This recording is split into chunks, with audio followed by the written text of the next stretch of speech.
En primer lugar, buenas, ya no sé si tardes o todavía no, todavía. Entonces no hagamos que el tiempo camine tan rápido. Agradecer la posibilidad de estar acá, de conversar con ustedes. Eh, y en esa línea quizás lo primero en términos de presentación de la mesa de concertación para la lucha contra la pobreza, que es una de las primeras cosas que trabajamos con quienes se acercan a la mesa, es una distinción entre tres términos: diálogo, negociación y concertación. Y nos parece clave, ¿no?, para también poder ubicar a qué nos referimos cuando hablamos de concertación en el caso de la mesa. El diálogo, el criterio de éxito del diálogo es el entendimiento, y es este proceso que estamos teniendo, ¿no? Entender lo que el otro, la otra, ¿no?, nos quiere decir. El segundo término es negociación. La lógica de la negociación es la lógica del gana-pierde, es la del taxi, ¿no es cierto? Antes de que aparecieran por lo menos los taxis aplicativos, donde el taxi, ¿no?, te regateaba, tú le regateabas, ¿no? Y al final uno siempre se quedaba con la sensación de que si eres el pasajero, podías haberle ganado un poquito más, ¿no? Y si eras el taxista, subirle un poquito más. Y la tercera es concertación. Y la concertación se diferencia de esas dos situaciones de diálogo y de negociación en que el criterio de éxito es que está en que sumamos objetivos. El construir objetivos compartidos, ¿no?, por las partes, ¿no?, resulta el elemento clave de la concertación. Y como ustedes comprenderán, no necesariamente es fácil concertar. Y la historia de la mesa es la de ir aprendiendo a concertar, de construir un espacio, un mecanismo que le da a los actores del Estado y de la sociedad, ¿no?, la posibilidad de dialogar, sí, de negociar a veces, pero de apostar, ¿no?, por construir objetivos compartidos y hacer de esos objetivos, ¿no?, la base de una acción en conjunto. Me parece que ese es el elemento fundamental y ese es el atractivo en todo caso de la mesa.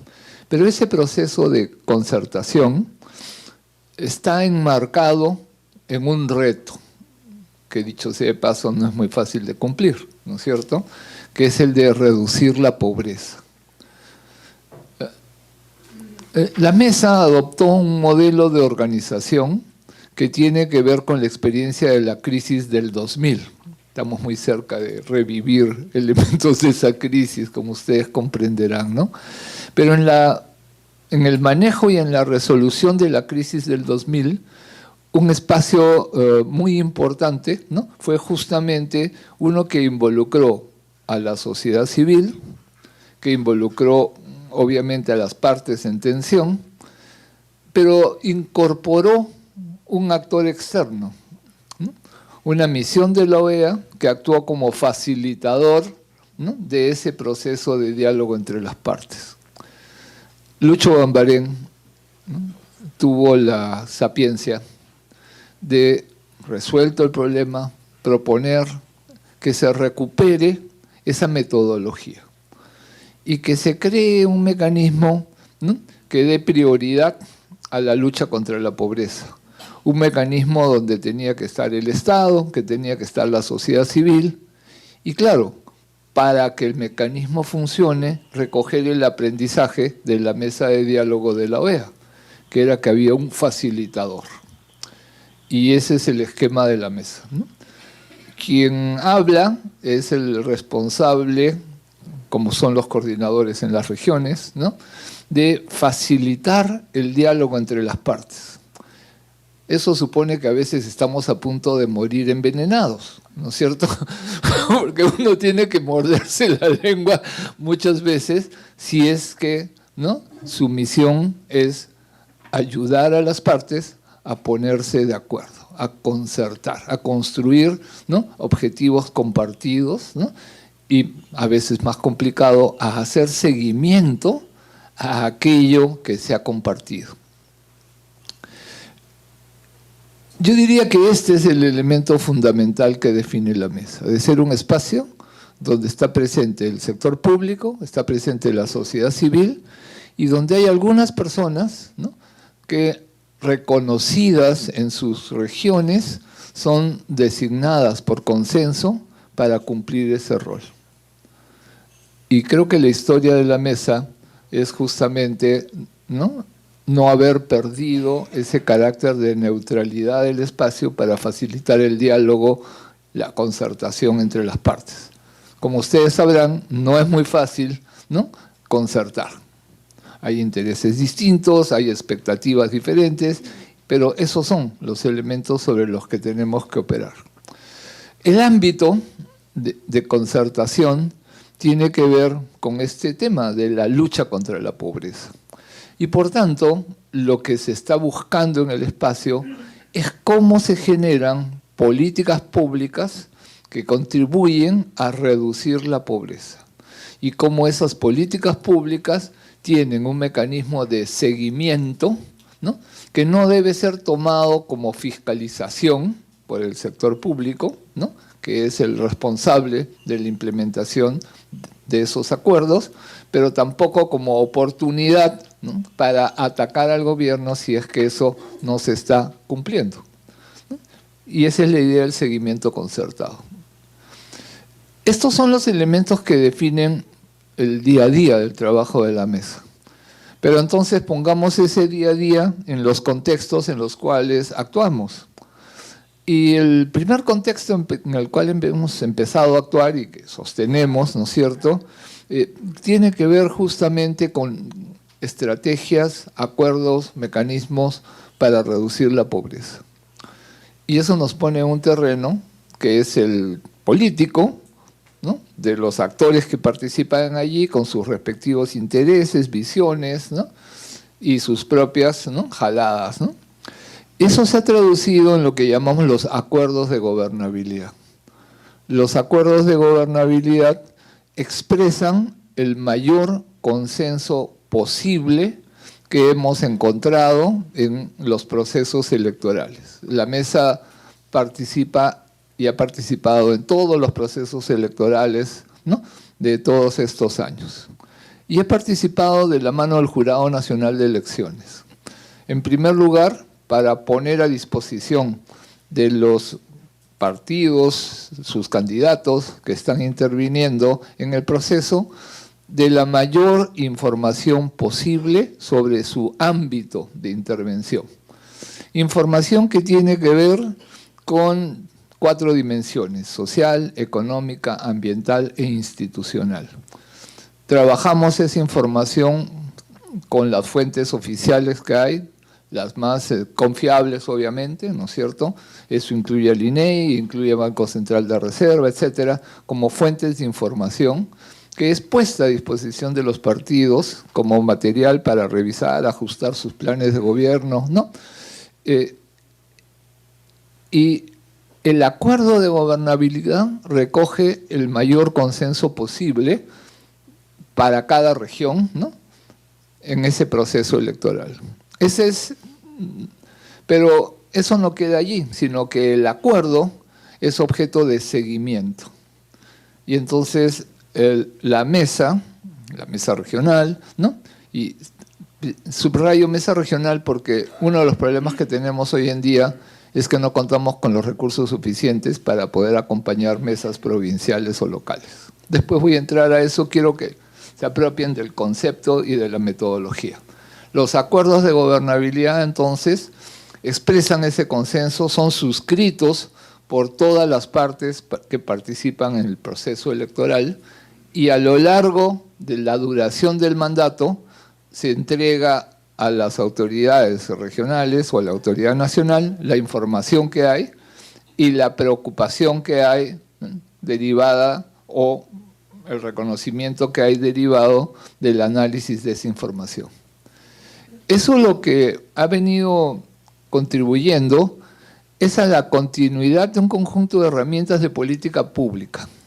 Porque uno de los primeros acuerdos en la mesa fue el poder acceder a la información del presupuesto público. Hoy día damos por sentado que esa información está allí, pero cuando se instaló en la mesa, esa información no estaba allí. Claro, a la cabeza de la unidad del MEF responsable de eso había una persona, Javier Abugataz, ¿no?, que dijo, acá está la información. Y el tener esa información es algo que nos permite a todos, ahorita, en sus celulares, ¿no?, poder acceder a la información del gasto público, ¿no?, de su municipio, de su provincia, del gobierno nacional, en diversas áreas. Y entonces, como ciudadanos, eso significaba y significa un empoderamiento. No siempre los ciudadanos y las ciudadanas, ¿no?, usamos esa herramienta, pero cuando lo usamos, efectivamente, mejora nuestra capacidad de negociación con el interlocutor público, que tradicionalmente tienen el secreto, ¿no?, del manejo del dinero, una fuerza propia. Esta perspectiva, digamos, ¿no?, de aproximación nos llevó, por ejemplo, a una consigna, ¿no?, que es fundacional en la mesa. Sin presupuestos no hay derechos. O sea, en la discusión, en la revisión del presupuesto, un elemento fundamental es ponerle atención a esos derechos que tenemos todas las personas para una vida digna en cualquier parte del territorio nacional. Y mirar allí entonces, ¿no?, cuántos recursos están poniendo, si esos recursos son suficientes para garantizar el derecho que se tiene que garantizar. Y si son suficientes y no se están garantizando los derechos, abre una discusión sobre la calidad de la gestión del operador público. ¿De acuerdo?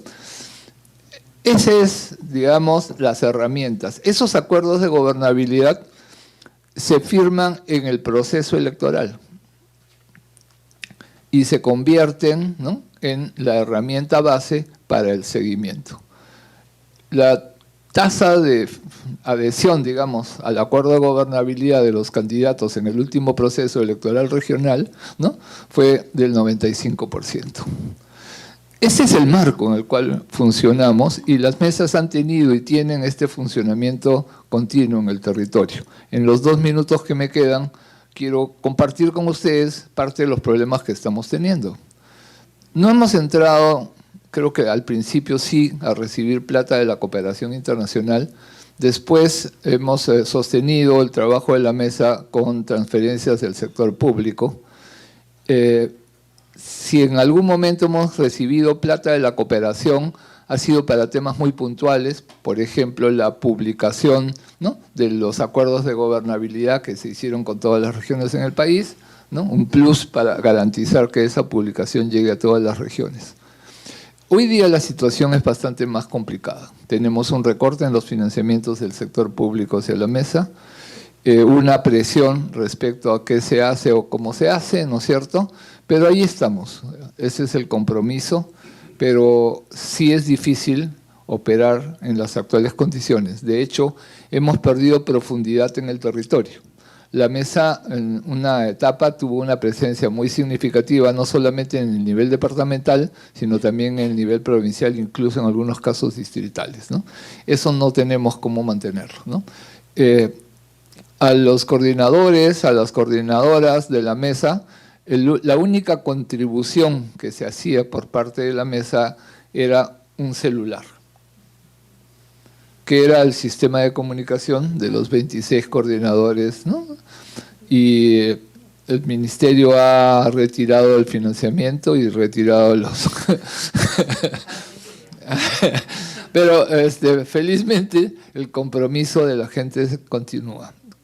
Señalo el asunto porque sí me parece políticamente, ¿no?, una expresión de que parece que no se cree en la mesa, o más bien se cree mucho y no se quiere, puede ser. Era lo que quería un poco compartir con ustedes, ¿no? Y son las instituciones de las que ustedes integran, participan, ¿no?, actores claves en el territorio, son parte del sistema de mesas, ¿no? Y agradecer entonces su presencia, su colaboración Y nada, nuestras disculpas por los límites que está teniendo nuestra intervención, porque como facilitador del diálogo no nos toca salir, ¿no?, a decir samba canuta, ¿no?, aunque se lo merezca alguien. Muchas gracias por la oportunidad.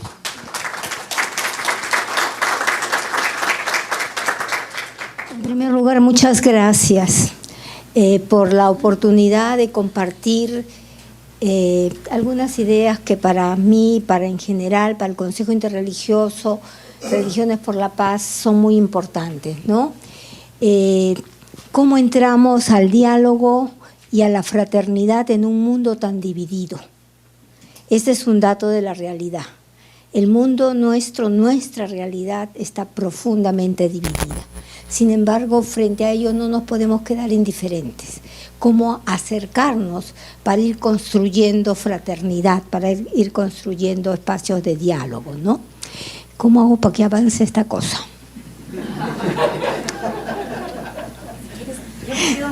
Ya. Bien. Ya. Entonces, lo primero que quería decir es recordarnos a todos, creo que estamos conscientes, que nuestro tiempo es no solo complejo, duro y desafiante, ¿no? Y por eso no es posible hacer lecturas lineales. Nuestra lectura de la realidad tiene que ser una lectura que incorpore esa complejidad y también incorpore un elemento que es central. Acabamos de estar en Puno, ¿no? Acabamos de escuchar a gente que fue víctima, ¿no?, de los acontecimientos que todos lamentamos, de tantas muertes, ¿no? Y una mujer impresionante, la verdad, las mujeres de Puno son impresionantes, se levantó y dijo: vamos a volver a Lima y nos van a matar, pero ahí vamos a estar. O sea, esa fuerza, porque están reivindicando derechos que son fundamentales. Y volvió a salir esta idea, que es clave y que es fundamental para ellos: Puno es el Perú, ¿no? ¿Se acuerdan de esa infamosa frase de la presidenta, Puno no es el Perú? Bueno, para la gente eso le dolió en el alma y ellos están levantando mucho que Puno es el Perú, ¿no es cierto? Entonces, esa es la situación del Perú: dureza, maltrato, desprecio, ¿no? Seguramente ustedes lo leyeron como lo leí yo y me quedé muy impresionada, un artículo de Juan Carlos o José Carlos Agüero que se llama Desprecio. Hay un libro también sobre el asunto, ¿no? Y él habla, ahí tengo una frase, pero me parece que eso es muy fuerte. Las poblaciones indígenas, las poblaciones rurales se sienten muy despreciadas, ¿no? Y Francisco nos dice que esta realidad es como un poliedro, ¿no?, que tiene muchas caras. No sé si hay que integrarlas, pero sí armonizarlas, ¿no? Tenemos que movernos entonces entre el silencio en profundidad para escuchar, porque hay que escuchar, y una escucha comprometida. O sea, el silencio en profundidad nos lleva al compromiso. Y asumir esta conflictividad que viene muy cargada de sentimientos, ¿no? Y está bien, porque la gente tiene que expresar lo que siente, lo que vive, lo que sueña, lo que lo frustra. ¿Sigamos? ¿No? Entonces tenemos que avanzar hacia una síntesis, ¿no?, que sea inclusiva en un país con 54 pueblos originarios. Eso es el Perú. Y nosotros, los que somos de Lima, los que somos blanquiñosos, no somos originarios, por si acaso, ¿no? Los originarios son ellos, ¿no? Entonces es bien interesante, ellos son. Los indígenas amazónicos no les gusta que hablemos que son guardianes. No, ellos no son guardianes, son los dueños de esas tierras, ¿no? Y entonces creo que es muy importante abrirnos a procesos de acercamiento y escucha, que es lo que nosotros estamos intentando hacer. El diálogo todavía está muy grande, todavía no podemos entrar a dialogar. El diálogo es entre iguales, aquí no hay iguales, por eso es que el proceso tiene que ser un proceso de acercamiento y escucha respetuosa, ¿no? Hemos acumulado 200 años de desprecio, lo que nos deje una carga muy costosa y difícil, ¿no? Y esta es una frase que les decía de este artículo, que dice: hacer política desde el desprecio trae consecuencias graves. Frivolidad, cinismo, el descaro de los grupos de interés, acostumbrados a operar con impunidad. Ha terminado por hacer estallar una vez más a la gente en todo el Perú. ¿Se acuerdan? En esa época 18 de las 24 regiones estaban levantadas. Eso es muy fuerte. Eso indica la gravedad del momento, ¿no? Y cómo la gente lo está sintiendo, ¿no? Entonces, hay ahí algunas preguntas interesantes. ¿Esperar ofender a alguien que se quede tranquilo en su casa llorando la humillación? ¿Esa es tu propuesta política?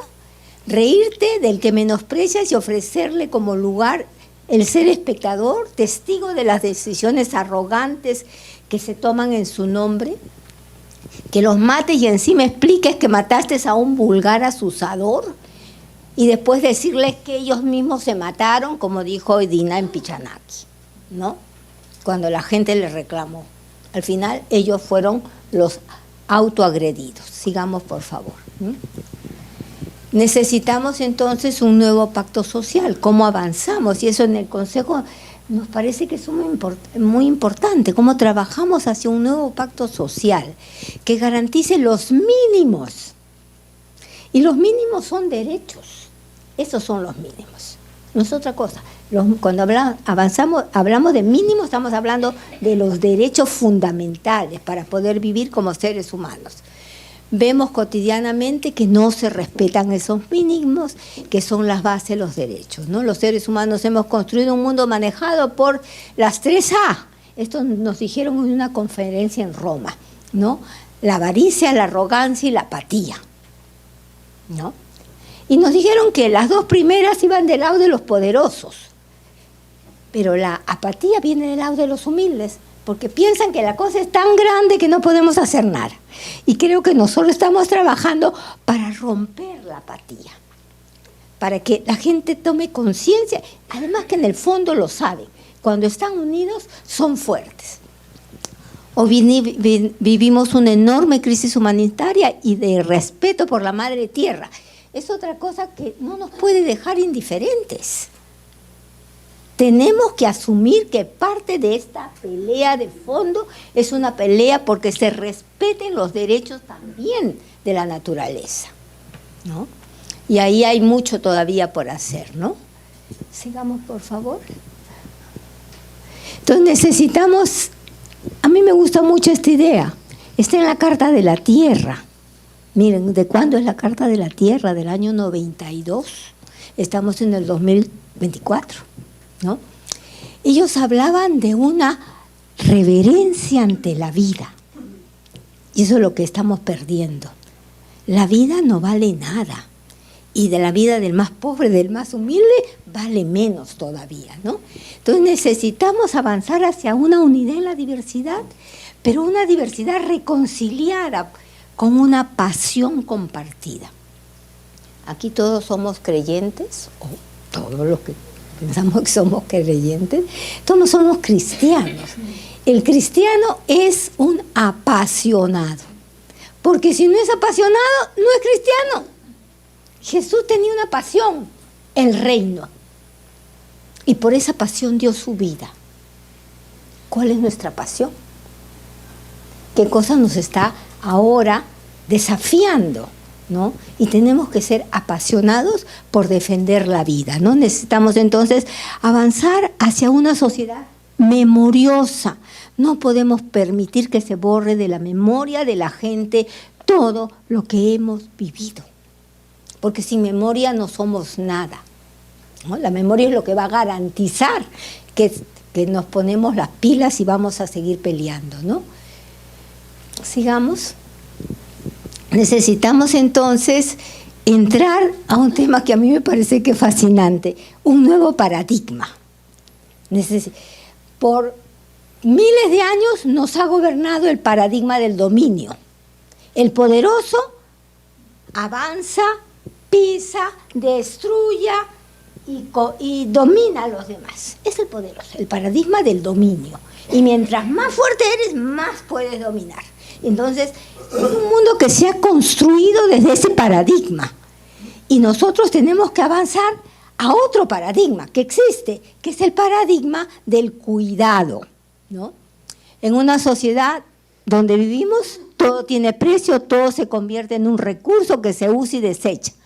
Por eso la encíclica Laudato Si nos dice que hemos hecho de nuestro planeta un inmenso depósito de porquería. Entonces vivimos el paradigma del dominio, del individualismo, de la conquista, del uso indebido de las otras personas y de los bienes de la creación. Yo estoy tratando de no hablar de recursos, porque cuando hablamos de recursos inmediatamente le ponemos precio. Entonces, si hablamos de bienes, los bienes no tienen precio, se comparten, ¿no? Sigamos. El mundo debe despertar, ¿no? Estamos al borde del abismo y avanzamos en dirección equivocada. Nuestro mundo nunca ha estado más amenazado y más dividido.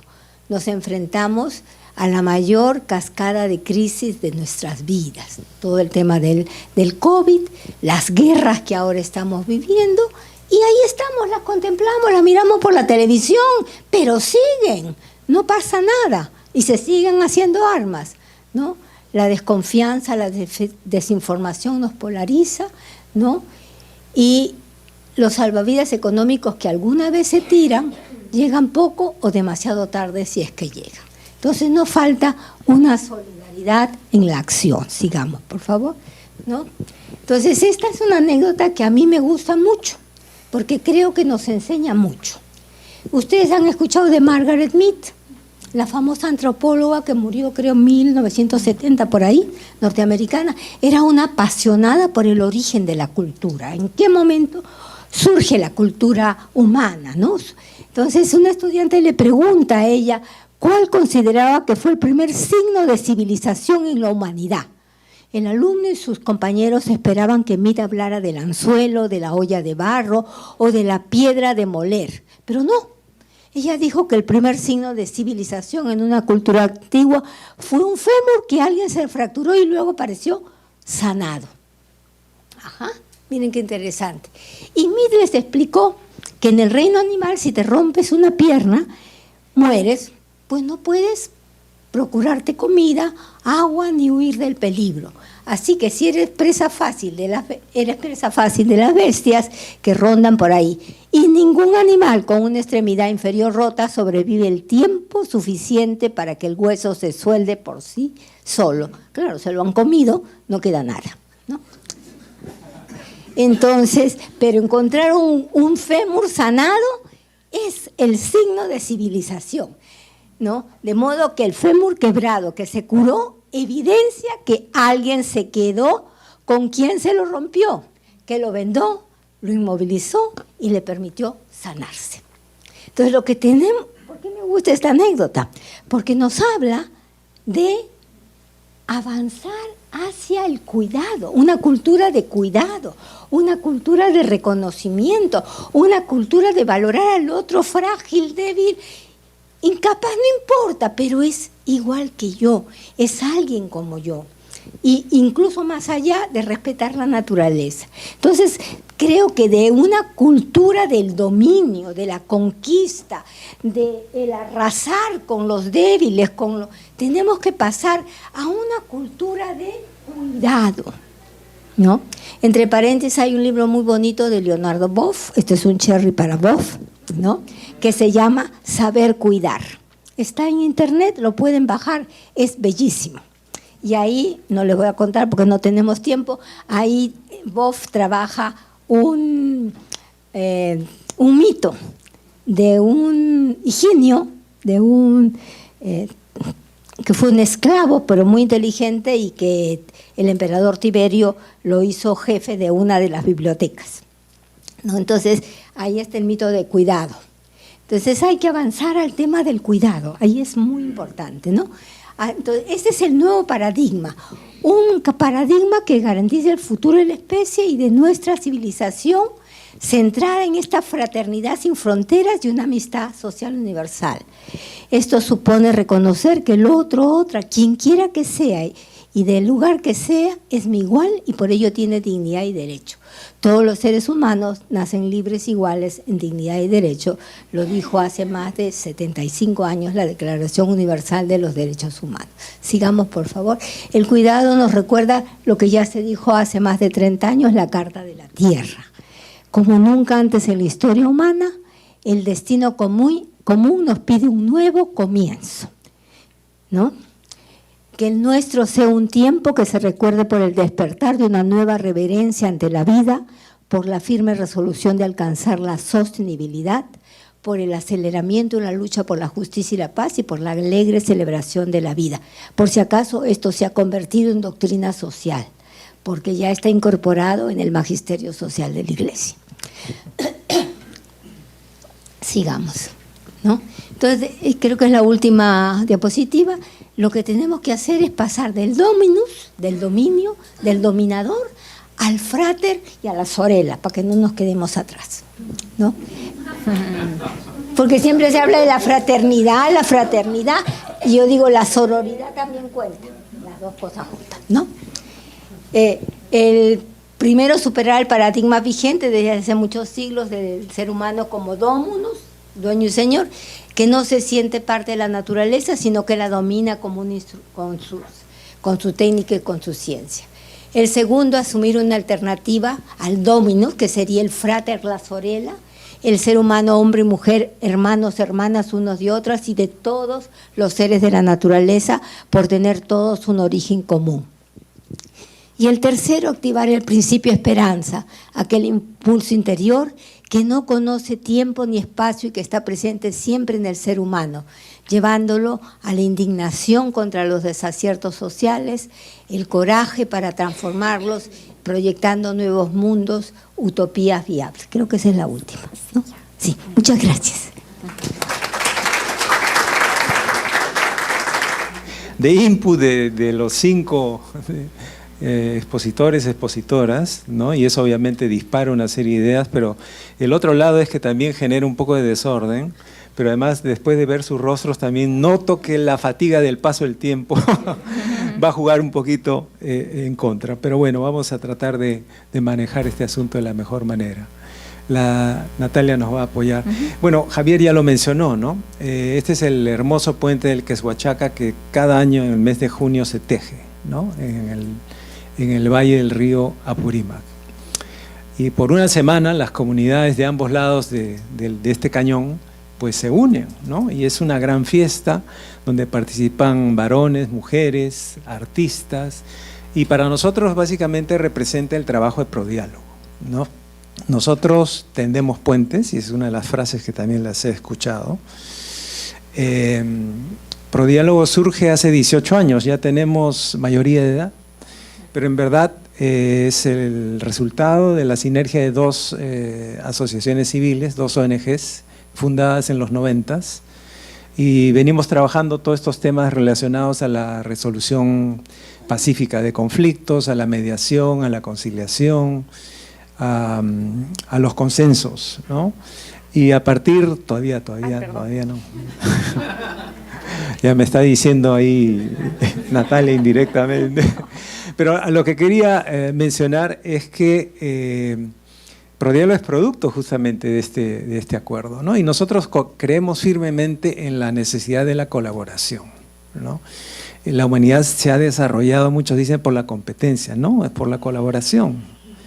No seríamos lo que somos si no hubiéramos colaborado. El ejemplo que señala Laura, por ejemplo, el hecho de haber curado a una persona a otra, eso implicó colaboración, ¿no? Y la colaboración es esencial para que podamos desarrollarnos. La competencia tiene una serie de beneficios también, obviamente, no la descartamos, pero creemos que en nuestro país es esencial tender esos puentes. Y cuando surge Prodiálogo, resultado de esta sinergia entre estas 2 ONGs, vivíamos un contexto en el cual los conflictos sociales nos abrumaban como país, ¿no? Era una gran afectación a la gobernabilidad y pues ahí nuestras 2 organizaciones pensamos cómo podemos aportar en este clima de alta conflictividad social donde empezaban a darse ya los visos de polarización. Muchos de estos conflictos relacionados a las actividades extractivas, ¿no? Fundamentalmente minería, pero otros de índole también política. Recuerden ustedes el Arequipazo, ¿no? Me parece que eso fue el 2002, ¿no? En el gobierno de Toledo, empezando. Luego vino lo de Tambo Grande, ¿no? Que fue el primer gran conflicto socioambiental que movilizó a distintas organizaciones, sociedad civil, al Estado, etcétera. Y bueno, el Estado no sabía qué hacer, ¿no? Era una reacción bomberil, fundamentalmente. Y entonces ahí nosotros tomamos una decisión muy importante como especialistas en estos temas, que necesitábamos desde sociedad civil una organización que pudiera ayudar a abrir justamente espacios de entendimiento y tender puentes, ¿no? Que a través de la colaboración, que a través del cuidado, de la empatía, se podría lograr eso. Y es el diálogo justamente uno de los mecanismos que nosotros valoramos sobremanera, ¿no? Y eso nos llevó también a acuñar un tema que aquí ha sido mencionado, directa e indirectamente, que se relaciona con el rol que tenemos, ¿no? Si bien tendemos puentes, lo hacemos desde un rol de terceros imparciales. Nosotros no creemos en el término neutralidad, ¿no? ¿Y cuál es la diferencia entre una y otra? Sencillamente que no podemos ser neutrales. No somos, como seres, propicios a ser neutrales. Siempre estamos realizando juicios de valor. Sutil, directa, indirectamente, estamos sabiendo más o menos por dónde va la cosa, quién es quién. Y entonces, asumir un rol neutral incluso puede ser hasta muy peligroso, ¿no? Y recuerdo alguna conversación con un profesor especializado en estos temas, sueco, no se hizo el sueco él, y me dijo, mira, yo creo que incluso las Naciones Unidas se han dado cuenta que usar el término neutral es peligroso por lo que había sucedido justamente en los mediados de los 90 en Yugoslavia, ¿no? Y con los cascos azules enviados incluso de Holanda, me parece que los dirigían, se veían situaciones pero terribles en las cuales habían matanzas, en las cuales los cascos azules incluso permitían que las tropas serbias ingresaran, ¿no? Se llevaran a los hombres, los liquidaban y de ahí regresaban por las mujeres y de ahí venían las violaciones sistemáticas y masivas, ¿no? Y todo en aras de la neutralidad. Entonces uno no puede ser neutral ante ciertas situaciones, ¿no? Por eso es que nosotros preferimos hablar de una imparcialidad que implique ser un recurso de todas las partes. No tomar partido, eso sí, pero ser un recurso para todas las partes. Porque como acá también se ha dicho de alguna manera, cuando encontramos a distintos actores en estos espacios donde creamos consensos, no hay un equilibrio perfecto de poder o similar de poder. Y eso tiene que ser evidenciado, puesto encima de la mesa, y es allí donde tenemos que intervenir como terceros, ¿no? Decirlo, explicitarlo y trabajarlo. Porque si no tenemos mínimas condiciones de simetría, estamos ritualizando el abuso del poder. Y eso tampoco va con el tema del diálogo. Entonces, ese es nuestro rol de tercero imparcial y eso nos invita a trabajar, por ejemplo, en muchos de los espacios donde intervenimos, como analistas, ¿no? Hacemos líneas de base, hacemos evaluaciones, ¿no? En cuanto a las relaciones entre los distintos actores, capacitamos, diseñamos los procesos, tomamos mucho en consideración estos elementos. La siguiente, ahora sí. Y bueno, esta es una definición de diálogo que nosotros usamos como punto de partida. Obviamente hay una serie de matices, pero creo que comulga muy claramente con lo que hemos escuchado en la mañana del día de hoy y parte de la tarde. Porque vean ustedes, hay elementos en común, ¿no? Cuando hablamos de diálogo, en verdad estamos hablando de un proceso, no solo de un evento, de un momento. Es algo que tiene que trabajarse, ¿no? Tiene fases, tiene una serie de requerimientos, tiene condiciones para que se pueda dar. Implica una genuina interacción. Cuando hablamos de genuina, estamos hablando de una interacción real, no en el sentido físico, sino en el sentido más de actitud, ¿no? De buena fe, de querer realmente dialogar, ¿no? Y la apuesta es al cambio, que a través de este tipo de encuentros las personas cambien. Esos diálogos donde nadie cambie o sale peor, sencillamente no son diálogos. Podrán haber sido pugilatos, podrán haber sido debates, podrán haber sido negociaciones, etcétera, etcétera, etcétera, pero no son exactamente diálogos. Porque además tiene que haber aprendizaje y ese aprendizaje se basa en la escucha profunda. Y a partir de esa escucha profunda, ¿no?, surge la empatía, que es otro de los términos que ha surgido acá, que he escuchado. Y hay algo importante aquí con el tema de la empatía, ¿no? El diálogo no implica que uno renuncie, lo que decía muy claramente también Jenny, ¿no?, con la plataforma que se reúne todos los lunes. Nadie ha tenido que renunciar a sus puntos de vista, sus miradas, a su identidad, pero sí, digamos, hacer el esfuerzo por entender al otro, ¿no?, y eventualmente generar ese cambio que promueva cierto nivel de avance y eventualmente acuerdos. Vean ustedes que esta definición no asocia diálogo con acuerdo, no asocia diálogo con consenso, asocia diálogo más que todo con un tipo de relación a construir. Y en gran medida tiene que ver con confianza. Si construimos esa confianza que toma tiempo, vamos a tener, obviamente, ¿no?, no sé si antes o después, pero vamos a tener, pues, escucha profunda, vamos a tener aprendizaje, cambio, colaboración, ¿no?, y empatía. Y es a partir de ahí que puede venir el resto. Podemos hablar a partir de una agenda, podemos llegar a ciertos acuerdos, etcétera, etcétera, etcétera.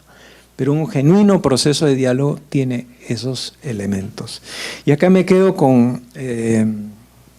justo estaba leyendo, le pedí a Guillermo a ver si me daba alguna información sobre justamente el tema de la cultura del encuentro, que me pareció una frase muy, muy atractiva, y me pasó un texto del cardenal Pedro Barreto, a quien cito, y él dice: la auténtica cultura del encuentro se fundamenta en una comprensión profunda de la condición humana y espiritual.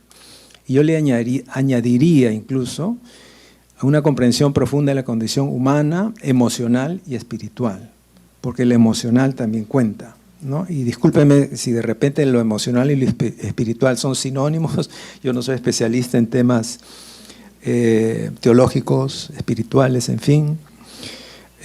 Quizás sea un poquito hereje, soy católico, pero no muy practicante. En todo caso... En todo caso, sí quiero reforzar el factor emocional, ¿no? Porque los seres no solo somos cabeza, sino somos corazón, ¿no? Y claro que sí, el espíritu es muy importante. Y ahí entra el reconocimiento de la dignidad, como dice el cardenal, empatía, compasión, apertura al diálogo, respeto por la diversidad, voluntad de reconciliación y perdón, en su momento, obviamente, compromiso con la justicia y solidaridad, fe y espiritualidad. Entonces ahí tenemos mucho en común, ¿no?, aquellos que trabajamos este tema desde esta perspectiva.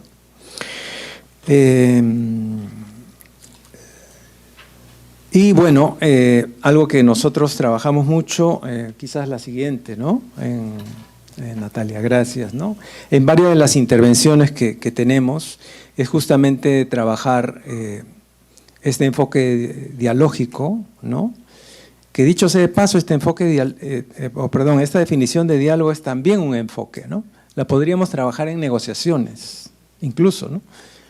Y lo hemos hecho alguna vez. Lo podríamos trabajar también cuando hacemos concertación, ¿no? Lo podríamos trabajar en cualquier tipo de espacio en general, ¿no? Es más, aquí creo que hay un componente dialógico, porque estamos viendo que muchas de las características de esta definición de diálogo se aplican. Y entonces, bueno, acá lo que básicamente les presento son algunas de las intervenciones que hemos tenido, que manifiestan en gran medida nuestro enfoque y metodología, ¿no? Nosotros trabajamos bajo el enfoque de la multiactoralidad, ¿no? Siempre nos gusta involucrar a los distintos actores que son parte de un contexto, ¿no? queremos también trabajar bajo el marco de la pluralidad, es decir, convocar a quienes piensan distinto, no solo entre los que comulgamos en general en nuestros valores y puntos de vista. El tema de la interculturalidad, la inclusividad y la diversidad también para nosotros es muy importante.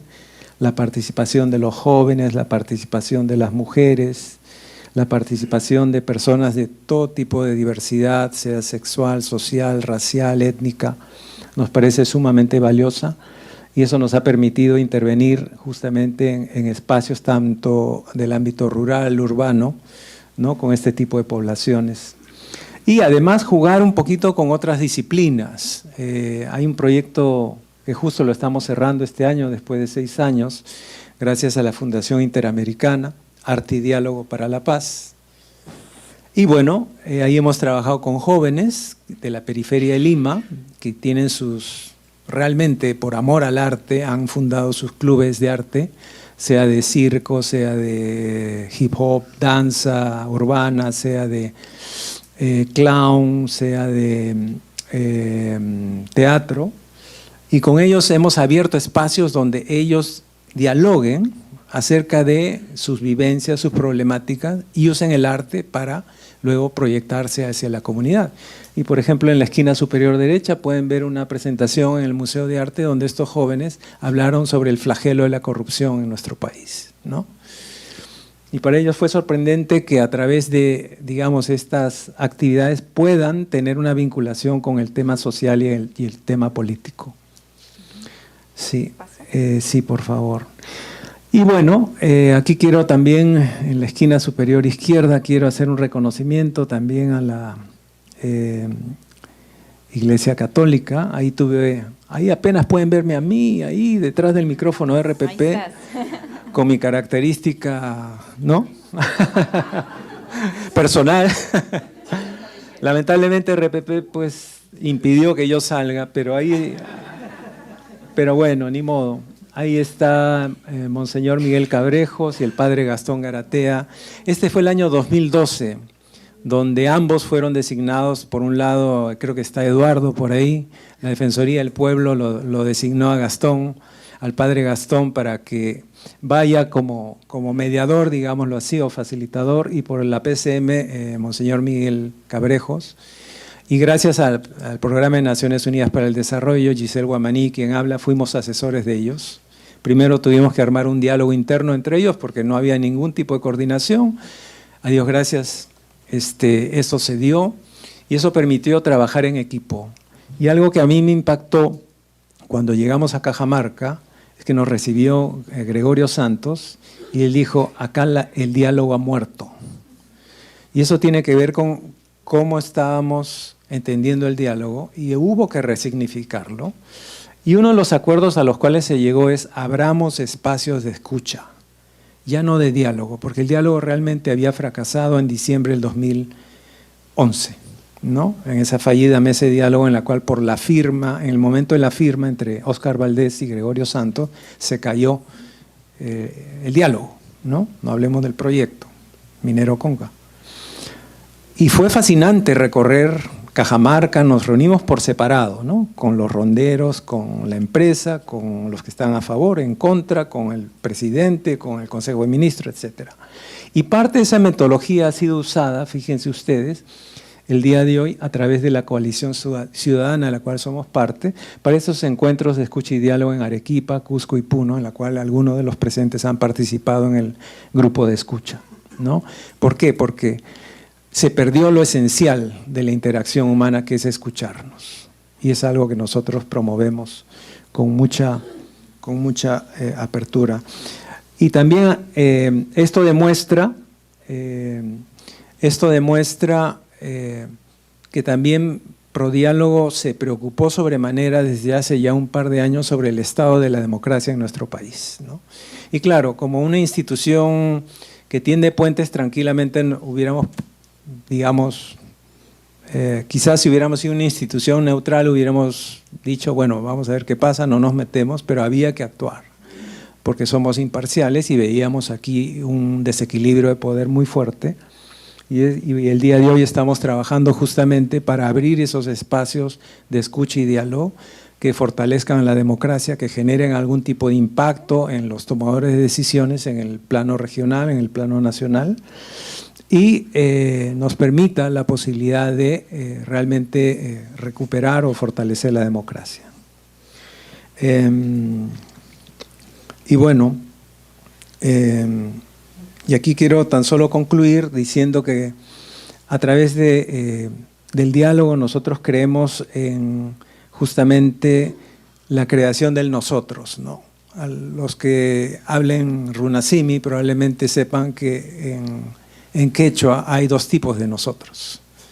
Está el ñocanchis, que es el nosotros todos, y el ñocaiku, que es el nosotros de acá, o sea, yo y mi grupo, tú no. Entonces creo que el gran reto que tiene el día de hoy nuestro país, y creemos que nosotros podemos contribuir a eso, es a crear un verdadero ñocanchis. ¿Ok? Bueno, muchas gracias.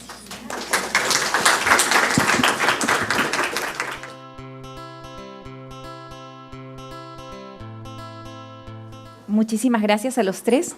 Y para culminar este espacio, queremos invitar a Monseñor, al Cardenal Pedro Barreto, por favor, quien nos dará unas palabras para poder cerrar nuestro seminario. Bueno, quiero en primer lugar agradecer por esta oportunidad. Esta mañana ha sido una mañana muy rica en reflexiones y haber participado en el primer encuentro, que era la cultura del encuentro y la esperanza, y ahora la cultura del encuentro y el bien común. Yo uno esperanza y bien común. No puede haber esperanza si no hay esta búsqueda real del bien común. Esto me parece lo primero que he podido captar. Yo he estado haciendo resonancias. Yo lo que estoy compartiendo ahora no va a ser ideas, sino resonancias de lo que yo he escuchado. La vida es el arte del encuentro. Esto me parece muy importante, ¿no? La vida es el arte del encuentro. Es decir, tenemos que ser artistas. Cuando uno ve en el diccionario la palabra artista, dice que tiene capacidad para las bellas artes, ¿no? Y cuando hablamos de bellas artes nos presentan pues edificios muy bonitos, ¿no? Etcétera. Pero la bella arte de mantener viva la esperanza y sobre todo buscar el bien común nos está hablando de una acción. El padre provincial nos hizo referencia al inicio, Guillermo, que dice, bueno, que salgamos de nuestra burbuja, ¿no? A nivel de jesuitas, de las obras. No estamos para mirarnos en el espejo qué bien estamos, qué estamos haciendo mucho bien. Es lo que dice también el Papa Francisco de una iglesia en salida, una iglesia que va ahí. Y cuánto nos impulsa pues a buscar caminos nuevos, a equivocarnos. ¿Cómo dialogamos con aquellos que no piensan igual que nosotros? Este es un tema. Hay que atrevernos, ¿no?, a ir iniciando procesos. Eso se ha dicho muy claramente, iniciar procesos. En segundo lugar, también se ha hablado mucho de la democracia, ¿no? Es el poder del pueblo. Y la pregunta que yo me hago como peruano, la democracia en estos 203 años que vivimos de independencia, ¿podemos decir que hemos vivido en democracia? Es una democracia formal, no es una democracia auténtica. Por ejemplo, el Perú tiene el 60% del territorio amazónico. Yo soy limeño. Yo he descubierto la Amazonía.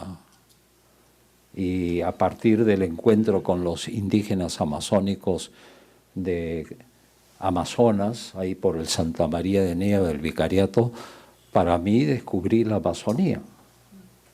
60%.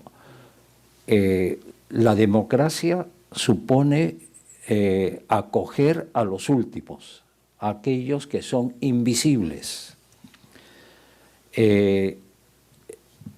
Me acaba de, hace unos minutos, Felipe Portocarrero, el rector de la universidad, me entrega una cosa así parecida. Dije, ¿ya lo ha recibido? No, es un evento que está aquí al frente de grandes intelectuales sobre Dante. Y el tema es la visibilidad de los invisibles. Ese era el tema.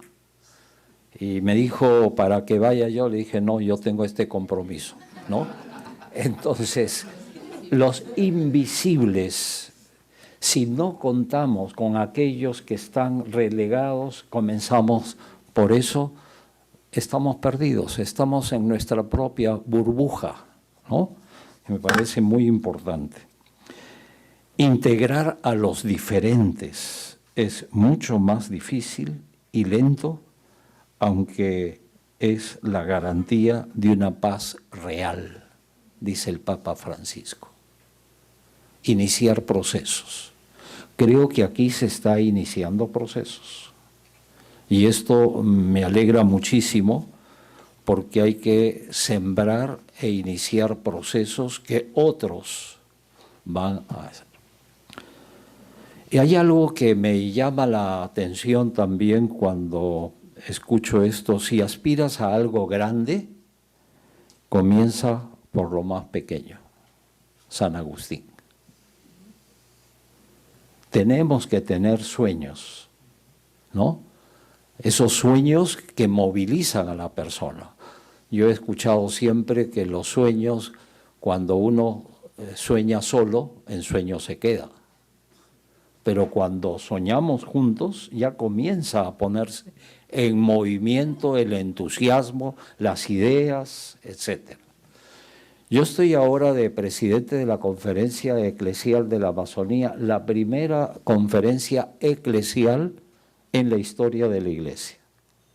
El Papa Francisco nos alienta muchísimo. Hay representantes de pueblos originarios que están participando con voz y voto en las asambleas de 9 países, 7,5 millones de kilómetros cuadrados. ¿Y cómo aportan? Hay lideresas indígenas que es para sacarse el sombrero. Y esta es la riqueza. Lo otro que me parece también muy importante es que se ha hablado de corrupción, se ha hablado de inseguridad ciudadana, se ha hablado de polarización, se ha hablado de agresividad con la misma característica generalizada. Entonces hay como una actitud tal vez real, porque ese es objetivo, pero que nos puede llevar al desánimo. Y ahí yo quiero citar a Jesús, ¿no? Que dice, bueno, a Pablo, mirando a Jesús, no te dejes vencer por el mal. Vence el mal a fuerza de hacer el bien. Romanos 12, 21. Creo que este tipo de talleres nos impulsan a eso, no desanimarnos. El que guía la historia desde la fe es Dios, pero tenemos que despertar. Tenemos que despertar. Y lo que me parece también muy importante cuando hablamos de democracia es que es una democracia distinta a la que hemos vivido. Vino nuevo en odres nuevos. No podemos poner parches a esta democracia que ha sido asumida políticamente por delincuentes. Esto lo dije hace unos años y me cayó pues que era el caviar, que era rojo, que esto, que lo otro.